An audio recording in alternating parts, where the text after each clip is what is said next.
interact with your kids when they're using their screens and their Game Boys and whatever else. Game Boys, you're Game showing Boys. your age here. I'm definitely showing my age there. But I definitely think that interacting with them allows you then not only to be in their world that they like, but gives you more of a chance of encouraging them to come and do something different instead. I mean, I had my middle and my youngest daughter staying with me this weekend, for example, and we played Scrabble.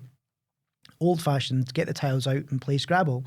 And it's simple things. And I guess I'm lucky because my girls have only ever known me being active, their mum being active, and so again that environment shaped them to want to be active too.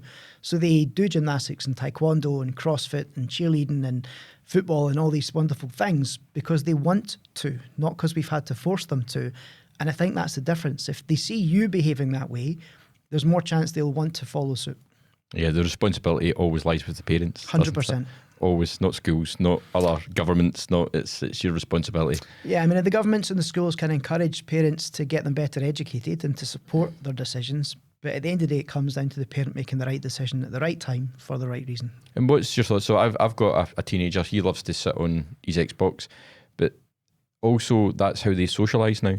So when we were younger, you would go around to someone's house or you would walk the streets or you would do something, but they'll meet up online, virtually, and that's how they socialise.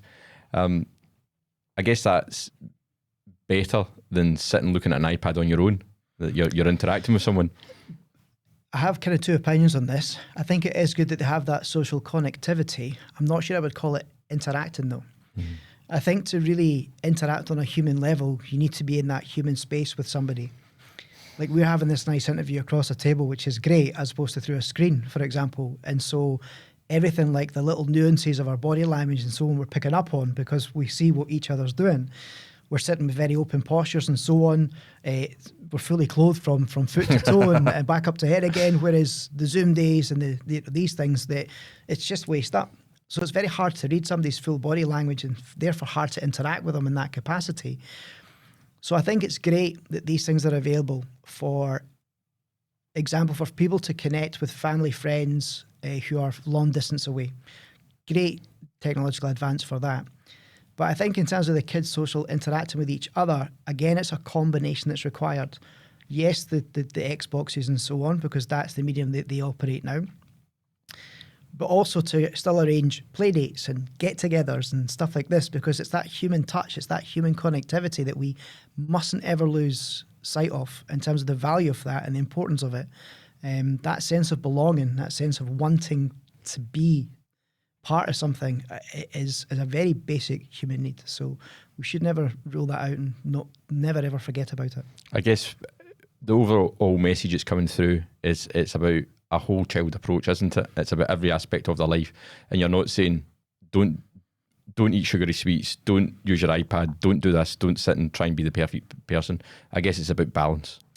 Yeah, it's definitely a balance. I think this is where, again, some guidelines that are available can be quite scary and very difficult and very hard for parents to achieve.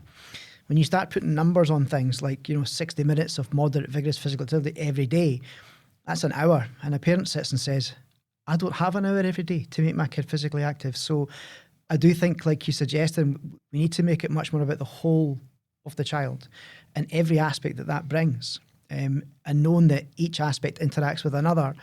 So I definitely think that the guidelines in terms of the language that's used could be changed and should be changed to put a better message that's more realistic out there for parents to feel good parents. Whereas at the moment, I think the way the guidelines are written, it makes more parents feel bad that they're not achieving it, if you like. It doesn't Absolutely. really have the impact that you want it to have. So I think we need to have the same message, just delivered in a slightly different way. But to look at the whole child, I think, is essential for parents, for sure. Absolutely. So to finish up, I'm going to try and